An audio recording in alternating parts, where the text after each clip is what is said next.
السلام علیکم ورحمۃ اللہ وبرکاتہ۔ بسم اللہ الرحمن الرحیم۔ جن دنوں سلطان الہند عطائے رسول سرکار خواجہ غریب نواز معین الدین حسن چشتی سنجری قدس سرہ مجاہدہ و ریاضت میں مشغول تھے، سیدنا غوث پاک شیخ محی الدین عبد القادر جیلانی رضی اللہ تعالی عنہ کی شان غوثیت کا وہ حیرت انگیز واقعہ پیش آیا جس میں جناب کو سید الاقطاب والاولیاء مقرر کیا گیا۔ حضرت سید محمد گیسو دراز علی رحمہ حضرت شیخ نصیر الدین محمود چراغ دہلی علی رحمہ سے نقل کرتے ہیں کہ جب سرکار غوث اعظم شیخ محی الدین عبد القادر جیلانی بغدادی قدس سرہ نے قدمی ھذہ علی رقبۃ کل ولی اللہ، یعنی میرا قدم تمام اولیاء اللہ کی گردن پر ہے، فرمایا تو اس وقت سرکار خواجہ غریب نواز کا عہد شباب تھا اور وہ خراسان کے پہاڑوں میں کہیں مشغول مجاہدہ و ریاضت تھے۔ انہوں نے غائبانہ سرکار غوث اعظم کا ارشاد سنا اور اپنی گردن جھکا کر جواب دیا، بل علی عینی و رأسی،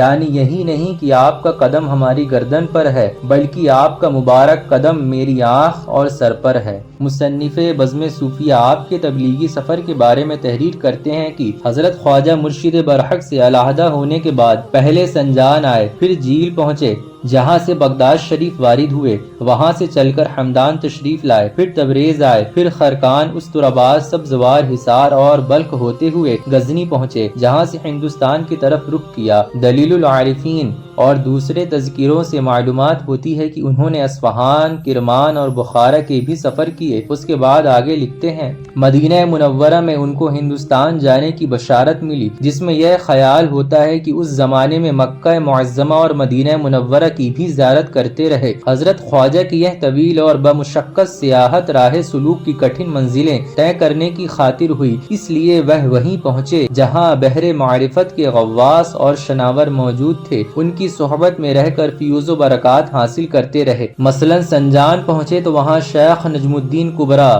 کی خدمت میں 2.5 برس تک قیام پذیر رہے۔ بغداد آئے تو حضور غوث پاک کے آستانے پر 5 ماہ تک معتکف رہے۔ بغداد شریف میں آپ کا حجرہ اعتکاف آج بھی خواجہ غریب نواز کے چلے کے نام سے موجود و مشہور ہے۔ نیز وہیں حضرت شیخ شہاب الدین سہروردی کے پیر شیخ ضیاء الدین کی صحبت سے مستفیض ہوئے۔ بغداد کے قیام کے زمانے میں ایک بار خواجہ غریب نواز دجلہ کے کنارے ایک خانقاہ میں گئے جہاں ایک بزرگ مقیم تھے۔ سرکار خواجہ غریب نواز نے ان کو سلام کیا تو انہوں نے اشارے سے جواب دیا اور بیٹھ جانے کو کہا۔ جب وہ بیٹھے ان بزرگ نے مخاطب کر کے فرمایا کہ مجھے 50 سال ہو گئے کہ اللہ کی مخلوق سے الگ تھلگ ہو کر بیٹھا ہوں، جیسے تم سفر کرتے پھرتے ہو اسی طرح میں بھی سفر کرتا تھا۔ ایک سفر میں میرا گزر ایک شہر میں ہوا، وہاں ایک مالدار شخص کو دیکھا کہ بازار میں کھڑا ہوا لوگوں سے بھاؤ تاؤ کر رہا ہے اور نہایت سختی سے پیش آ رہا ہے اور اپنے گراہکوں کو بہت تکلیف دے رہا ہے۔ میں خاموشی کے ساتھ وہاں سے گزر گیا اور اس مالدار شخص کو کچھ نہ کہا۔ میرے کانوں میں آواز آئی کہ اگر تو خدا کے لیے اس شخص کو مردار دنیا سے باز رکھتا اور جھڑک دیتا کہ ایسا کام نہ کرو تو شاید وہ مان جاتا اور ظلم سے باز آ جاتا۔ جس روز سے میں نے یہ آواز سنی ہے بہت شرمندہ ہوں، چنانچہ میں جب سے اس خانقاہ میں مقیم ہوں کبھی اس سے باہر قدم نہیں نکالتا، کیونکہ مجھے اس بات کا بڑا خوف ہے کہ قیامت کے روز جب اس معاملے کے متعلق مجھ سے پوچھا جائے گا تو میں کیا جواب دوں گا۔ میں نے اس تاریخ سے قسم کھا لی کہ میں کہیں نہ جاؤں گا تاکہ میری نظر کسی چیز پر نہ پڑے اور میں شہادت میں پکڑا نہ جاؤں۔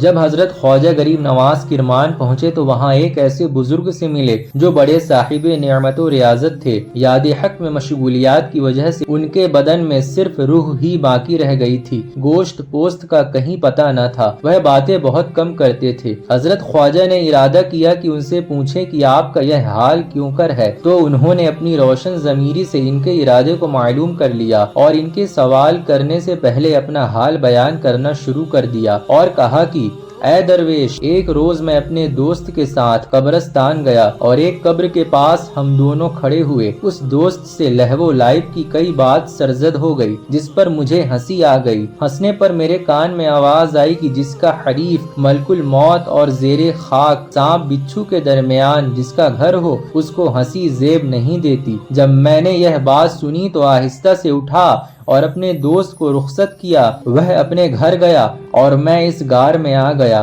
اور یہاں سکونت اختیار کر لی۔ اس دن سے مجھ پر بڑی ہیبت طاری ہے اور خوف سے میری جان دھلتی جائے۔ آج 40 سال ہو گئے، میں ہنسا نہیں اور میں نے ندامت کے سر اٹھا کر آسمان کی طرف نہیں دیکھا کہ کل قیامت کے دن وہاں کیا منہ دکھاؤں گا۔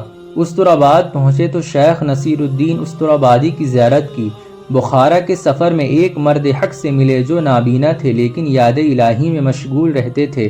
سرکار خواجہ غریب نواز نے ان سے پوچھا کہ کب سے نابینا ہوئے تو کہنے لگے کہ جب میں درجہ کمال ولایت و معرفت کو پہنچا تو ایک دن اچانک میری نگاہ غیر پر پڑ گئی۔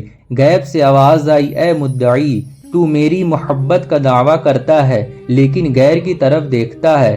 اس کو سنتے ہی میں اتنا شرمندہ ہوا کہ میں نے دعا کی کہ الہی جو آنکھ دوست کے سوا غیر کو دیکھے وہ اندھی ہو جائے۔ ابھی یہ بات مکمل نہ ہوئی تھی کہ دونوں آنکھیں اندھی ہو گئیں۔